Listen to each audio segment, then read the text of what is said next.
Hello ladies and gents, I'm Michael McGorry and welcome to Movies and Milk, the 1 millionth YouTube channel to discuss movies. What happened? We're absent from this website for just over 2 months and then suddenly the planet just shits itself. I can't remember the last time I had a haircut. All my friends are dead. The amount of hassle it took just to get this carton of milk, it's just...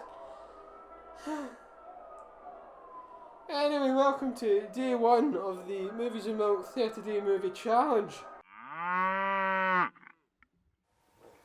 Oh, that's good. Oh, I feel fit. Hello, and welcome to day 1 of Movies and Milk 30-day movie challenge with myself and my good friend Michael McGorry. This challenge was brilliantly put together by my good friend Michael, so Michael, well done for that. It seems like a very fun challenge, however I will be taking full credit for the idea. I'm not absolutely confident in crediting this as my favourite opening sequence of all time, but it's certainly up there with some of the greatest I've ever seen. The Shining, directed by Stanley Kubrick and starring Jack Nicholson. I watched this film for the first time over a decade ago and I was completely entranced and encapsulated by it. I truly believe it's one of the greatest creative achievements of all time, and it's, in my opinion, Stanley Kubrick's best film. I've always believed that an obvious staple of a great film lies within the first couple of minutes of the film's runtime, and The Shining is definitely up there with some of the greatest of all time. In these first couple of minutes we see Jack Torrance, portrayed by Jack Nicholson, travelling to the Overlook Hotel for where he's going to be interviewed for the new caretaker of the Overlook Hotel. There's nothing obvious that's absolutely terrifying or striking to the eye in these first couple of minutes. It is the incredibly disturbing musical composition accompanied with the POV helicopter shot, high angle shot on Jack Torrance as he drives to his eventual fate. When I first watched the film I had absolutely no idea of what to expect from it, but obviously now after thousands upon thousands of repeated viewings, probably not, that I've perceived my own understanding of what those first couple of minutes represent. It's just a fantastic film. I just spat everywhere. This is one of the greatest films ever made. It's one of the greatest horror films, if not the greatest horror film ever made. This isn't a review of the film as such, it's just discussing those first couple of minutes, and they affected me profoundly and they still do to this day. So I'm going to forward this back over to Michael and I will see you tomorrow for day 2 of the Movies and Milk 30-day movie challenge. That's been said. Now before I reveal my entry, let me give you a little bit of background. About 10 years ago, my mother and I went to the local supermarket to buy my father a Father's Day present. We paid a visit to the DVD section of the store and then we came across a film that looked to be just like a run-of-the-mill action comedy. We both figured Dad would like that and so we bought it.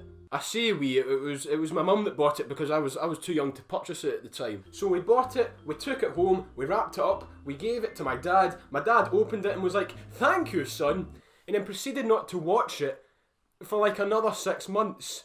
And just as a wee side note, I still don't think my dad has seen this movie. So I figured I'd give the orphaned DVD a new home. I dusted it off, I took the disc out the DVD box, I threw it in my GVC DVD player, I pushed play, and then my innocent 12-year-old eyes were exposed to this.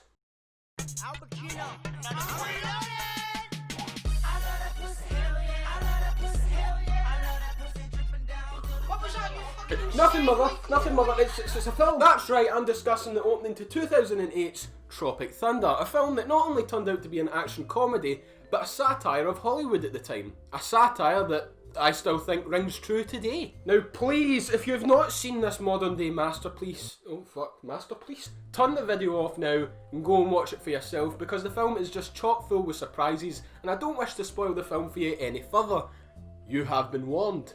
So I believe an effective movie opening should entice the audience, it should bring us into the world of the movie, it should give us a sense of the time and place, as well as give us a little introduction to the characters. And that, Your Honour, is why I believe Tropic Thunder to have one of the best film openings in film history. Now if you'd please just let me explain my case to the jury. This movie introduces us to its 4 main leads through in-universe coming attractions. We see Al Pacino, played by Brandon T. Jackson, promote his new energy bar and drink. Tug Speedman, portrayed by Ben Stiller, starring in the 6th instalment of a big budget action franchise. Jeff Portnoy, aka Jack Black, portraying an entire clump-like family in a lowbrow fart comedy. And Robert Downey Jr.'s Oscar-nominated performance as Kirk Lazarus in his latest piece of Oscar bait shite.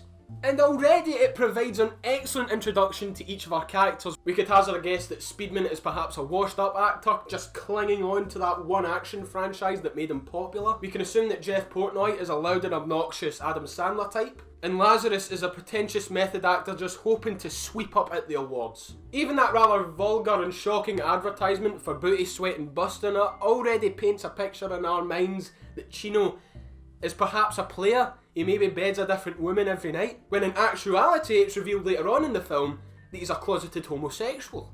And it would be so easy for them to do a traditional opening montage of each of the characters waking up in the morning, getting a call from their agents, going to the shoot of Tropic Thunder, and just all that gubbins. But thankfully Tropic Thunder subverts our expectations in a way that is both satisfying and absolutely hilarious. These fake advertisements are perfectly paced, they are played 100% straight, they are well written, and they are so unbelievably convincing. Seeing as the film doesn't even start off with the DreamWorks logo or the Paramount logo or any logos of any sort, was enough to fool 12-year-old me into thinking that these were advertisements for actual products, to the point where I actually skipped past this opening the first time I watched the film.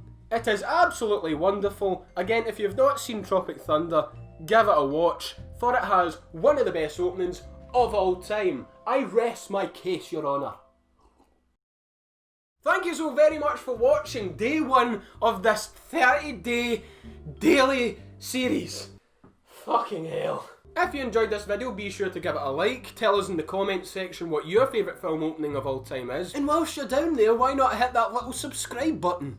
And if you would like to take part in this 30-day movie challenge yourself, head over to the Movies and Milk Instagram page where you will find the template. So until next time, stay safe, don't do anything stupid, we know what you're like, and we'll see you again tomorrow for day 2.